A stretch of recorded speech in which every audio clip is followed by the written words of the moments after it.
derrière elle. Hein. Enfin, ce ne sont pas tous les hommes qui sont ingrats, qui sont injustes. Il y en a beaucoup qui nous supportent, de la famille, des amis, même nos maris. Donc, je pense que c'est la société qui est portée de cette façon.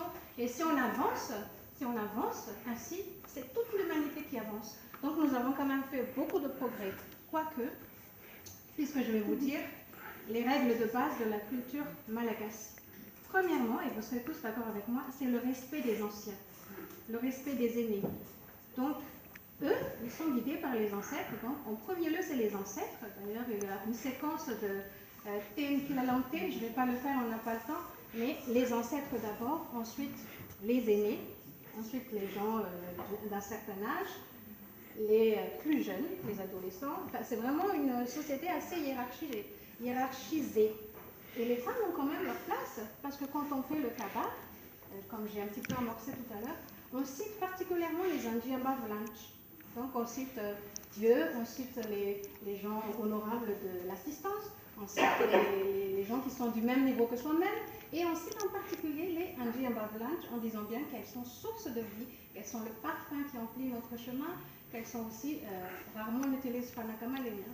Ça, je ne sais pas de quand ça date, mais le mobilier fragile, ça, c'est pas de nos ancêtres en tout cas. Donc, respect des anciens, faire attention aux actes et aux paroles. Et pourquoi? Parce que nous sommes basés sur un dicton qui dit Nifanai Murulna. Manai, ça veut dire craindre, la peur de faire du mal, la peur de heurter la sensibilité des gens. Donc, Fanai, c'est ce qui permet à l'humain, les animaux n'ont pas ça, hein. Eux ils ont faim, ils vont aller se servir, hein, peu importe pour leurs voisins.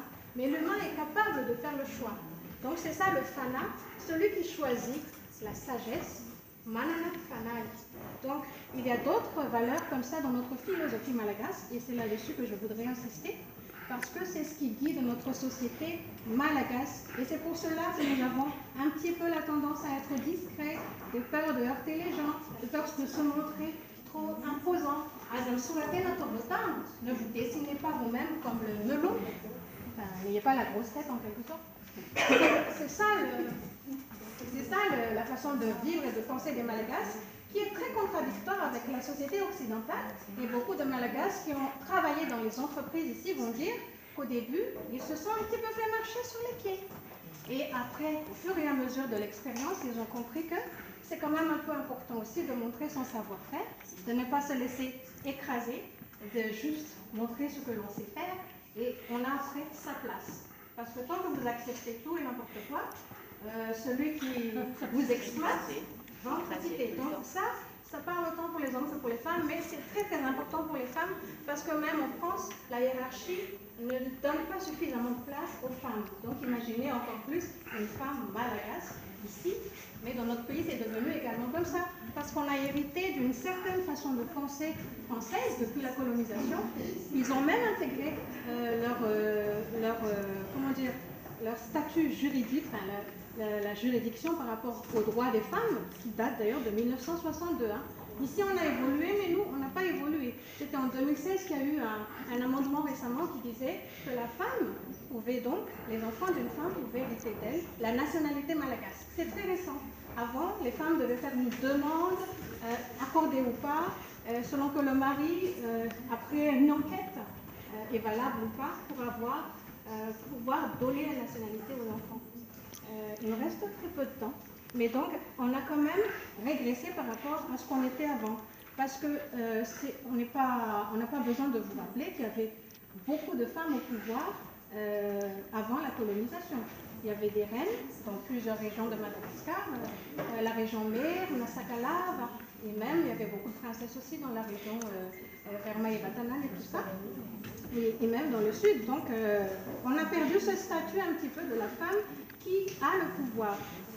D'une certaine façon, c'était aussi l'arrivée des Occidentaux qui a modifié ça, parce qu'avec l'arrivée des Anglais, déjà à la période de Radama Ier, j'ai parlé tout à l'heure de l'arrivée de l'alphabet latin en 1820, donc c'était pendant le règne de Radama Ier. Ils ont commencé à collecter nos proverbes et les écrire sur papier, mais en même temps, ils ont influencé les souverains, en fait, les rois et les reines, pour faire unité la structure de la royauté de l'Angleterre, par exemple, le régime britannique.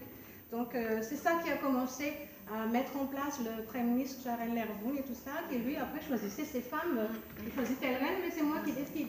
Elle, c'est la reine, mais c'est finalement pas elle qui décide de ce qui se passe dans le pays. Donc en fait, ça a doucement régressé, et c'est en quelque sorte un pouvoir caché qui appartient à l'homme au 19e siècle, tandis que les reines sont en avance. Actuellement, le pouvoir est totalement transféré, parce que c'est maintenant les femmes, elles sont totalement derrière, les hommes sont devant, et la femme n'a plus tellement de parole à donner. Invoquer les coutumes, quand on parle de l'autorité par rapport au kabar, par exemple, l'homme c'est celui qui est fort, c'est celui qui dirige.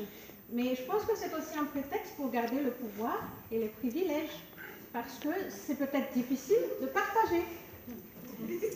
Alors ça, c'est vraiment sur le plan, c'est pas individuellement, c'est pas un tel, c'est la société. Donc c'est devenu une structure comment dire, qui donne beaucoup de privilèges aux hommes et peu finalement de pouvoir et de place, comme vous l'avez dit, aux femmes par rapport à la direction des grandes enseignes, à des postes importants politiques. On n'a jamais encore eu de femmes présidentes de la République, et même celles qui se sont portées candidates ont été un petit peu, on entend souvent dire, on ne va pas se faire diriger par des femmes. Et même dans notre société, on entend ça, quand une femme est un peu jeune, et même parfois, on regarde même son apparence, comme si sa compétence dépendait de ça, quoi. Donc, notre société a quand même quelque part encore à faire, et je pense que l'une des solutions par rapport à tout cela, c'est l'approfondissement de notre culture. Actuellement, le rôle de la femme, donc je viens finalement pour la conclusion, la femme prend un rôle très actif aujourd'hui. Elle ose, pas la majorité, mais déjà un certain nombre commencent, et je pense que c'est déjà une très bonne influence pour tous les autres. Elle se lève, elle agit pour faire progresser la société et changer les choses. Des petits pas qui vont peut-être faire beaucoup avancer l'humanité. Au niveau des artistes, il y a beaucoup de peintres, comme Tara Shakti par exemple, qui défendent la cause des femmes. Elles dessinent des femmes en expliquant leurs conditions, mais c'est assez, comme vous savez, l'art, on ne dit pas les choses, c'est à vous d'aller puiser.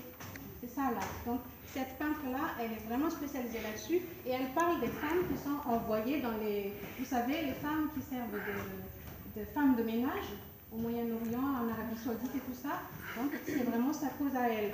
Il y a aussi dans la musique la femme comme Anne Chatak, qui est très engagée sur l'environnement. Elle a le P500 qui consiste à planter des centaines et des milliers d'arbres à Madagascar, et elle présente les arbres aux internautes, aux gens qui utilisent Facebook ou d'autres réseaux sociaux. Il y a par exemple aussi dans la protection des malentendants une chorégraphe qui s'appelle Mirana, qui enseignait à la SCUT en Catch, qui elle était vraiment pour donner la possibilité aux malentendants de danser, de s'exprimer par leur corps. Dans la littérature, vous connaissez bien Clarisse Katif-Angeman, qui fait le Haïti Rapituluman. Donc ce sont des littératures de lutte politique carrément. Il y a aussi parmi cette classe-là, Zainadjena Soul, elle dit pas mal de choses intéressantes aussi, et Lydia qui défend la cause des femmes. Tout récemment, elle est partie, mais il y avait Marie-Claire Paes qui a sorti un film qui s'appelle Faval, et je vais terminer dans 1 ou 2 minutes, et qui parle tout à fait en fait de 1947, mais du point de vue des Malagasy et des gens qui ont subi ces événements, les derniers survivants en quelque sorte. Donc ça nous donne, ce film est déjà sorti en DVD si ça vous intéresse, et elle a une maison de production qui s'appelle La Télé Production actuellement, qui met aussi le film Aingoussoua, qui est l'histoire d'une danseuse Antandri qui vit en Pays Basque, qui va aller chercher à Antananarivo de quoi payer la scolarité de sa fille. Donc c'est des sujets d'actualité.